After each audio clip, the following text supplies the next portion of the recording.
It's a normal Tuesday in Kentucky, or at least, that's what it seems at first. The neighbors can't help noticing a strong smell of burnt meat, and a sudden heavy noise tells them where this smell comes from. A group of cows run down the road with their backs on fire as a mysterious spaceship flies away from Earth. The spaceship enters a tunnel of Mars and, seconds later, a whole fleet is leaving the planet and making its way to ours. The next day, Press Secretary Jerry presents pictures of the UFOs to American President Dale, claiming that people will love it if they make an official announcement about them.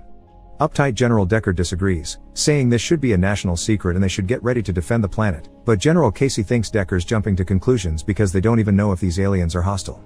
Scientific advisor Professor Kessler points that these must be intelligent, peaceful beings, because by definition, an advanced civilization isn't barbaric.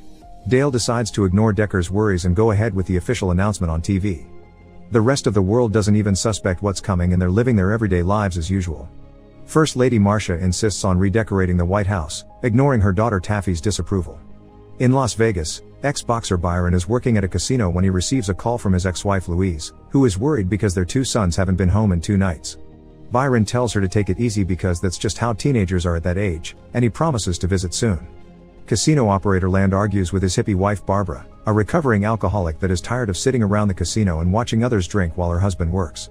Instead of paying some attention to her, Land gets her off his back by giving her money so she can go gambling.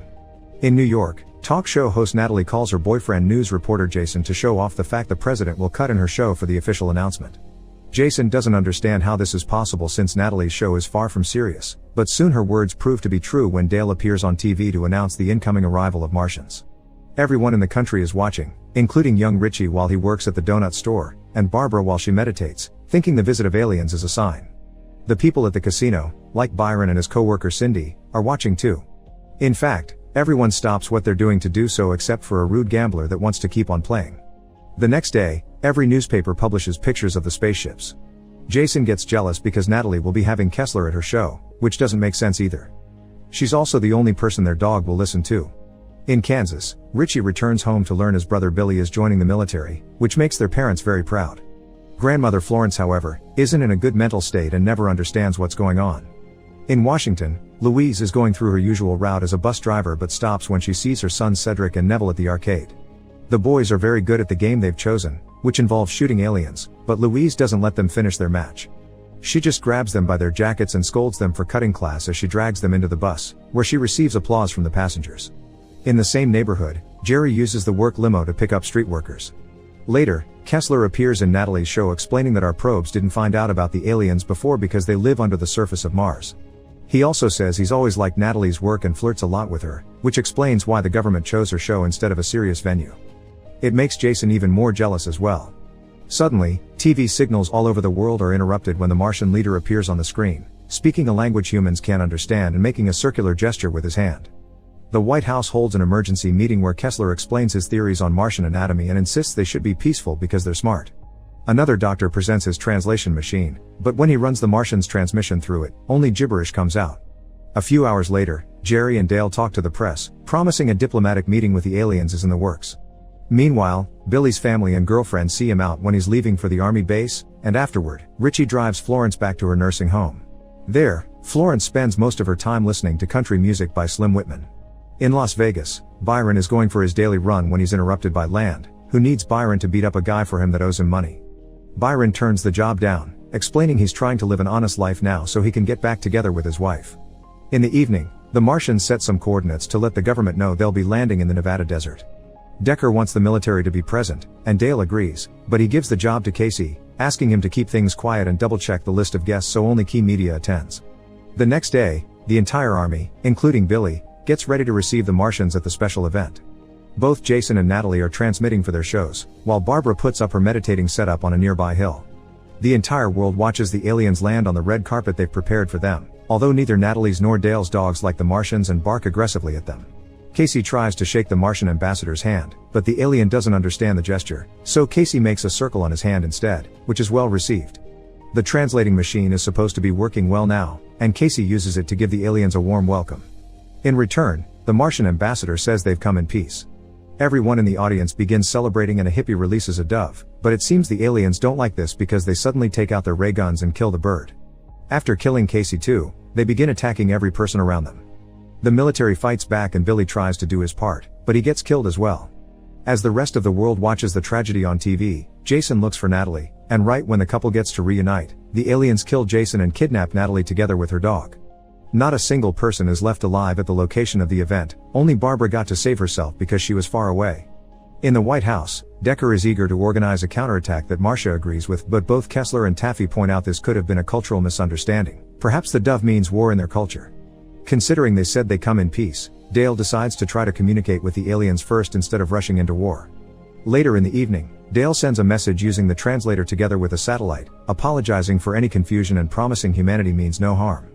The message arrives at the Martian mothership, where the aliens are experimenting with different objects they've taken from Earth.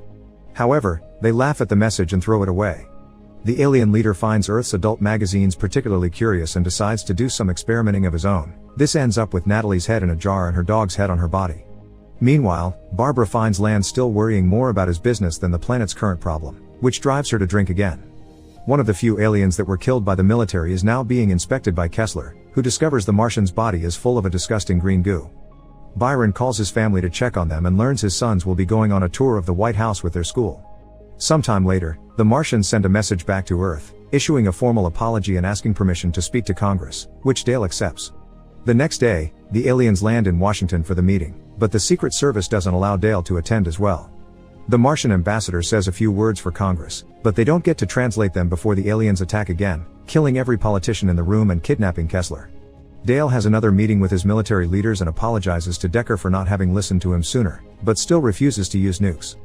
They agree life should go as normal while they take care of this problem, and Dale appears on TV to promise his people that the government is still protecting them. While Barbara begins packing to run away and the aliens laugh at the president's naive message, Kessler wakes up in the mothership to find himself as a mere head.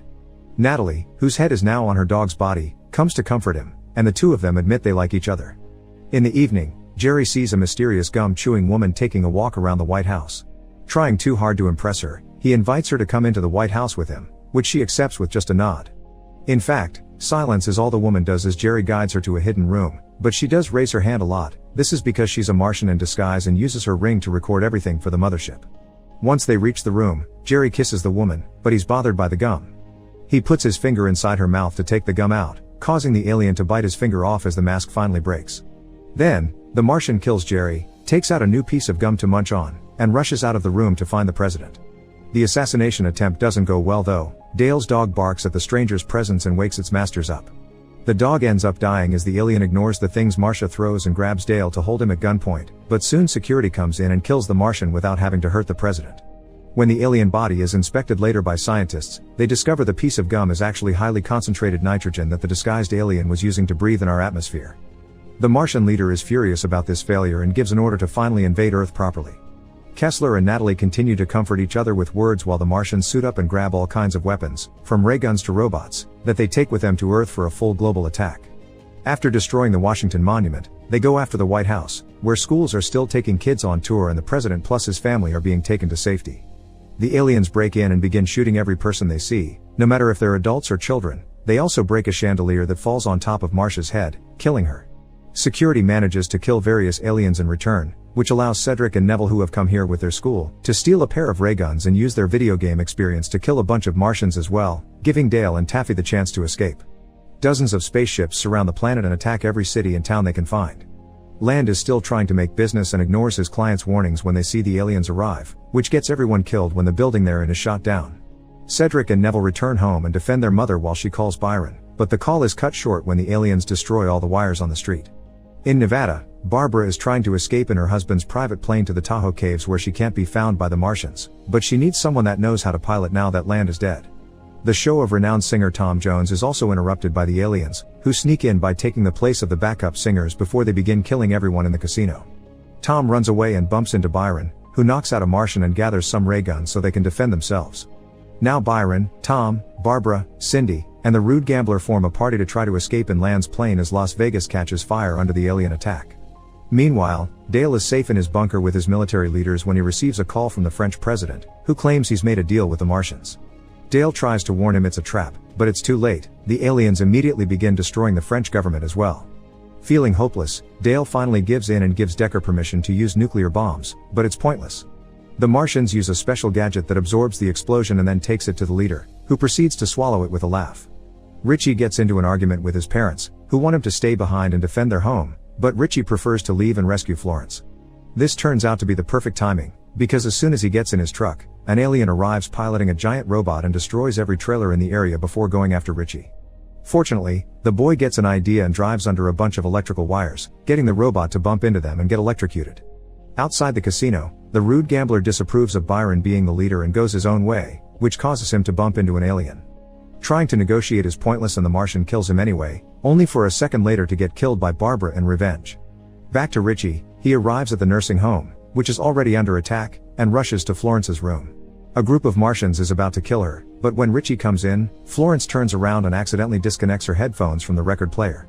This causes the song to be played through the speakers, and the aliens' heads start exploding, revealing their only weakness, Slim Whitman's Indian love call song.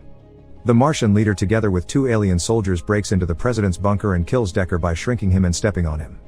The rest of the security guards are killed with ray guns, and Dale decides to buy some time by giving a heartfelt speech about different cultures coming together to work as one. This makes the Martian leader cry, but as he comes closer to shake Dale's hand, it's revealed the fingers are just another gadget that kills the president as well. Meanwhile, the casino party finally reaches the plane, but there's a group of aliens together with the ambassador waiting outside the hangar. To buy his friends some time, Byron goes to the Martians and challenges them to a boxing match. He manages to knock out the ambassador, but then all the other aliens jump on him as revenge. Barbara and Cindy can only watch with sadness how Byron is beaten up by the green crowd as Tom flies them away. In Washington, Louise continues to protect her sons when a bad feeling takes over her. Richie and Florence are driving around town with Indian Love Call playing at full volume to kill every alien in the area. Eventually, they make it to the radio station, and they begin transmitting the song for the whole country to hear. Soon, everyone catches on to this tactic. People all around the world play the song on their stereos, the military walks the streets with tanks that are also playing it through their speakers, and the song is also transmitted to the spaceships that are still flying around the planet. As the ships begin crashing against each other and even the leader succumbs to the music, Kessler and Natalie confess their love for each other, kissing right before the mothership crashed into the sea. Peace has already arrived by morning. As workers begin piling up alien bodies, Taffy acts as a representative of the government and gives Richie and Florence the Congressional Medal of Honor in the ruins of the White House. In town, Louise puts her sons to work while trying to ignore the bad feeling in her chest. She hasn't got anything to worry about though. Byron is fine, and he's now arriving home to reunite with his family. In Tahoe, Barbara, Cindy, and Tom emerge from the caves completely unharmed. The local animals quickly surround them, and Tom decides to celebrate humanity's victory by singing It's Not Unusual. Make sure to subscribe and turn on notifications so you can watch more videos like this. Thanks for watching.